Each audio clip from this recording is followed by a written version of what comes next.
Ok, el tema que vamos a ver en esta sesión es la inerrancia de la Biblia. Es decir, ¿se equivoca la Biblia? Y antes de responder esa pregunta, vamos a revisar varios detalles, varios puntos. Primero, el autor de la Biblia. El autor de la Biblia, por excelencia, es Dios, entendido como el inspirador mismo de la Biblia y quien inspiró a los escritores sagrados a escribirla. El inspirador es, pues, perfecto. El escritor sagrado o agiógrafo es el hombre de fe elegido por Dios para darle el mensaje que habrá de transmitirle a su pueblo. Como ser humano, es inherentemente imperfecto. Y a pesar de que Dios inspira la Sagrada Escritura, no es, sin embargo, un dictado. Dios inspira al escritor sagrado para redactar los textos bíblicos, pero respeta a la persona. Respeta su personalidad, su contexto histórico, su concepción del mundo y de su entorno para transmitir el mensaje divino. Es pues un mensaje divino con ropaje humano. Dios respeta la libertad del escritor sagrado también en cuanto al género literario que va a utilizar, su modo de ser y de escribir. El contexto histórico es otro detalle que tenemos que tener en cuenta, que la Biblia se desarrolló en un ambiente de hace muchos siglos. Hemos hablado de al menos 2000 años hacia atrás, pero algunos relatos se desarrollaron hace 4000 años. Es un contexto totalmente diferente del actual.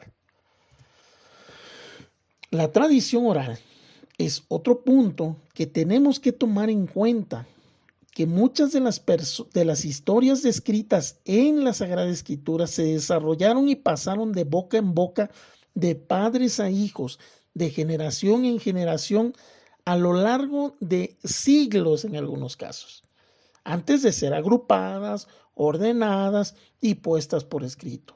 Eran historias que corrían entre la gente, pero hasta que alguien se sentó a ponerlas por escrito, a agruparlas, ordenarlas, a ponerlas por temas, las que hablaban de un personaje, las que hablaban de otro, es cuando empezaron a cobrar forma los textos bíblicos, al menos los más antiguos. Hay que considerar que cuando algunas de esas historias relatadas ocurrieron, la escritura estaba apenas desarrollándose y que incluso muy poca gente sabía leer y escribir. Eso obligaba a que necesariamente se tenía que ser, la historia pasaba de boca en boca. Era historia oral, tradición oral totalmente. Algunos personajes ni siquiera escribieron, como David, el profeta Elías. Inclusive nuestro Señor Jesucristo y la mayoría de los apóstoles no escribieron tampoco. Otro detalle que tenemos que considerar es que en estos 2000, 4000 años desde esos relatos ha cambiado la manera de relatar la historia. El historiador o periodista actual se preocupa por un relato completo, lo más completo que pueda e imparcial, al menos esa es la idea. El agiógrafo, en cambio, sí le interesa el relato, pero lo más importante, le interesa el mensaje divino que va a entregar a través del relato. Esa es su preocupación principal. Los destinatarios del mensaje es otro punto importante. El mensaje de Dios y por tanto el escritor sagrado, inclusive nuestro Señor Jesucristo, se dirigen sí a toda la humanidad, pero en primer término se dirigen a sus contemporáneos. Adaptan su mensaje al pensamiento de la época y utilizan figuras, ejemplos fácilmente entendibles por su audiencia. Jesús, muy señaladamente, por ejemplo, se dirige a una audiencia de campesinos, pescadores, pastores. Entonces, ¿de qué habla? ¿Cómo transmite él su mensaje en sus parábolas? Él habla de eventos del campo, de la pesca, del pastoreo. Él mismo dice, yo soy el buen pastor. Si Jesús hubiera venido en esta época, tomaría ejemplos de nuestra época, pero él adapta su mensaje a la audiencia que tiene enfrente. Algunos ejemplos. Por el caso del rey David. En cuanto a su niñez, la Sagrada Escritura nos presenta 3 relatos de la niñez y ascenso del rey David. Nos habla, 1 Samuel 16, 1 al 13, nos habla que David es consagrado rey de Israel, siendo un niño. No dice de 3, 4 años, pero se entiende que tendría 10 o 12 porque ya se encargaba de pastorear las ovejas. 1 Samuel 16, del 14 al 23, dice que David es llamado al servicio del rey Saúl y es presentado al rey Saúl. Sin embargo, 1 Samuel 17, 4 al 58, inmediatamente otro relato que viene de otra tradición oral, de otra historia que nos llega por otro lado, nos dice que cuando David derrota a Goliat en ese pasaje tan conocido de la Sagrada Escritura, al término de eso, Saúl lo llama y no lo conocía y le pregunta, ¿de quién eres hijo?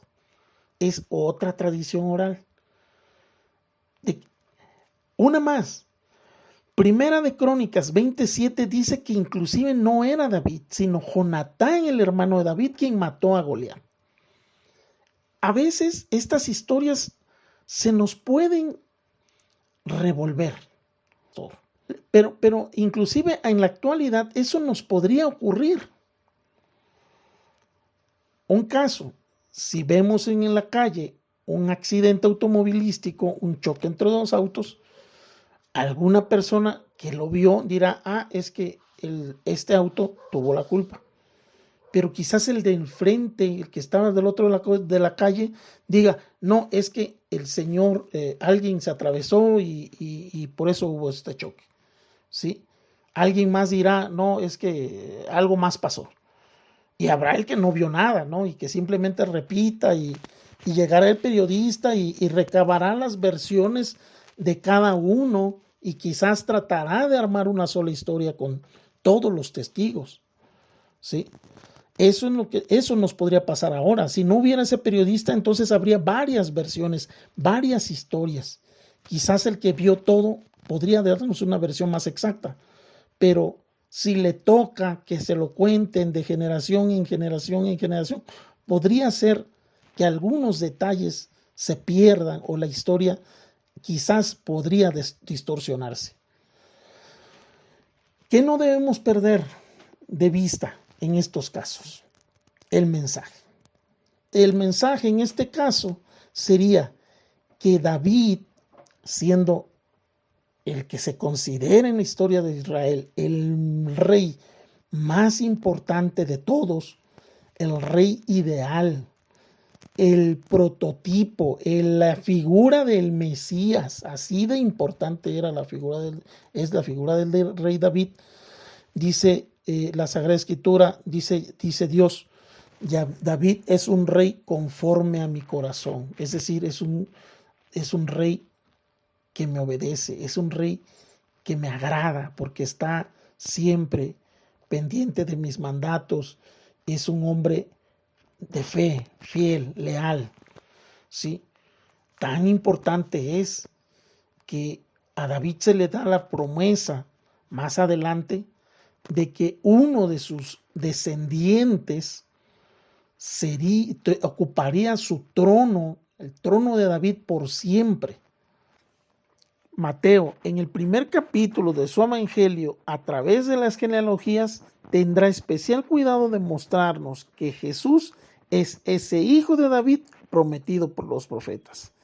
También en otros pasajes de los evangelios se nos dirá que la gente le llamaba a Jesús, Jesús hijo de David, es decir, Jesús descendiente de David, haciendo realidad en su persona aquellas promesas del Mesías descendiente de David. Entonces, lo importante es el mensaje, es que en esos relatos el mensaje es que Dios tiene una especial predilección por David.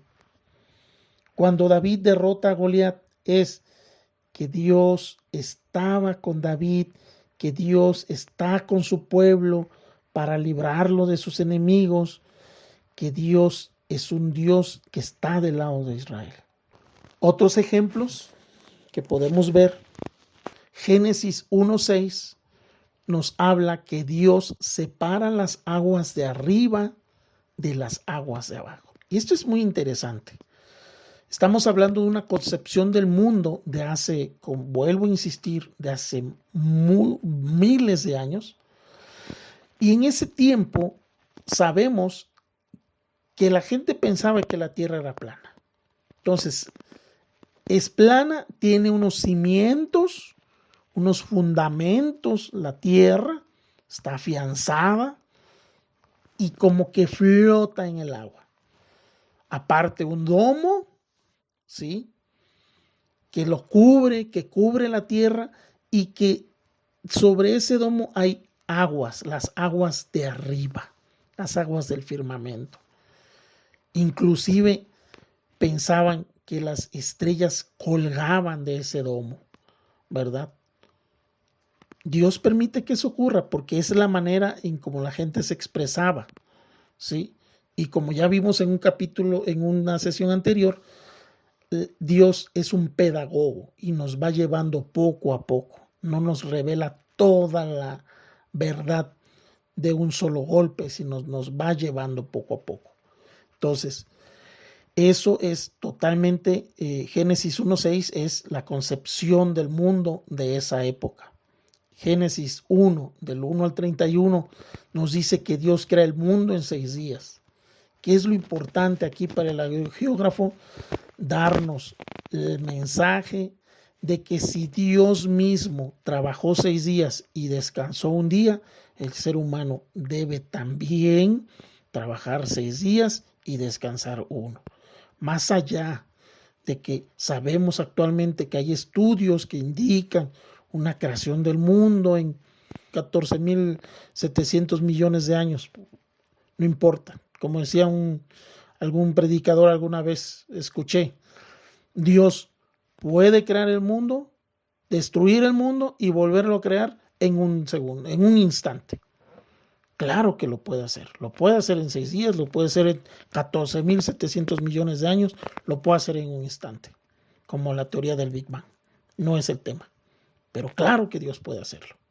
Aquí no es el caso, aquí lo que nos quiere decir es Dios. Si Dios trabaja 6 días y descansa uno, tú debes trabajar 6 días y descansar ese día, uno más, para en ese día dar honor, dedicárselo a Dios. Génesis 3:8 nos trae una imagen muy poética, muy hermosa. Sí, es un antropomorfismo. Es decir, como que se le da a Dios la figura como si fuera un hombre. Algo muy típico de la antigüedad, de las antiguas mitologías que pensaban de los dioses con manos y brazos y todo. Hoy sabemos por la revelación que Dios es un espíritu. Pero sin embargo, la imagen es hermosa. Nos dice que Dios se paseaba por el jardín del paraíso a la hora de la brisa de la tarde e iba a ver a sus amigos Adán y Eva. Ese mensaje, más allá de este antropomorfismo, hay un mensaje bello en este pasaje. Dios nos muestra a un Dios tranquilo, no iracundo, no terrible. Nos muestra un Dios cercano, amigo de Adán y Eva, que tenía una predilección y los buscaba para pasar la tarde con ellos, a la brisa de la tarde. Una imagen, sin duda, hermosa, hermosa, hermosa. Eso nos quiere decir, más allá del antropomorfismo, que Dios es un Dios cercano, es un Dios amigo, es un Dios que nos ama, es un Dios que gusta estar con nosotros. Casi podríamos decir que si estuviéramos hablando de la época actual, podríamos decir que Dios iba al jardín del paraíso por las tardes a tomarse un café con sus amigos. Es esa cercanía, ese estar con nuestros primeros padres, es estar con ellos. Es decir, Dios nos ama. Tiene una especial predilección por nosotros, le gusta estar con nosotros. Eso es muy bello. Nuestro Señor Jesucristo también utiliza ampliamente el lenguaje simbólico en sus parábolas. También lo ocupa, como ya dijimos, en las parábolas de tipo capirano, hablando de la siembra y la cosecha, el pastoreo. Como dije, Jesús mismo se dice, yo soy el buen pastor. Entonces, todos esos lenguajes, ese lenguaje simbólico en las parábolas tiene mucho que ver con el contexto del campo de la gente que era sus destinatarios iniciales. Y ahora sí, ya estamos en condiciones de responder la pregunta inicial. ¿Se equivoca la Biblia? Y la respuesta contundente debe ser no. El mensaje divino es claro, positivo e inequívoco en cuanto a la verdad revelada de un Dios que nos ama, que nos creó por amor, que nos salva por amor, que nos promete a su Hijo y lo envía, que Él muere por amor, que Él nos quiere salvar y nos quiere llevar a estar con Él por toda la eternidad. Ese mensaje que yo abrevié mucho en este momento, ¿sí? Todo ese mensaje no se equivoca la Sagrada Escritura. A eso se le llama la inerrancia de la Biblia, es decir, la Biblia no tiene error. En ese sentido, la Biblia no se equivoca. Fallas, inexactitudes, imprecisiones que pueda haber de tipo histórico, como ya mencionamos algunas, sí pueden darse y se pueden explicar por el contexto histórico, el lenguaje simbólico, imprecisiones y distorsiones, inclusive distorsiones en la tradición oral y muchas otras causas que pueden atribuirse a la imperfección humana. Pero volvemos a insistir, el mensaje divino permanece válido para siempre. Si te ha gustado este video, no te olvides de darle like para que le llegue a más personas. Por favor, compártelo con tus amigos, conocidos y familiares para que a más personas les llegue este mensaje de evangelización. Y suscríbete para que en automático te llegue la notificación cuando subamos un nuevo video. Muchas gracias y que Dios te bendiga.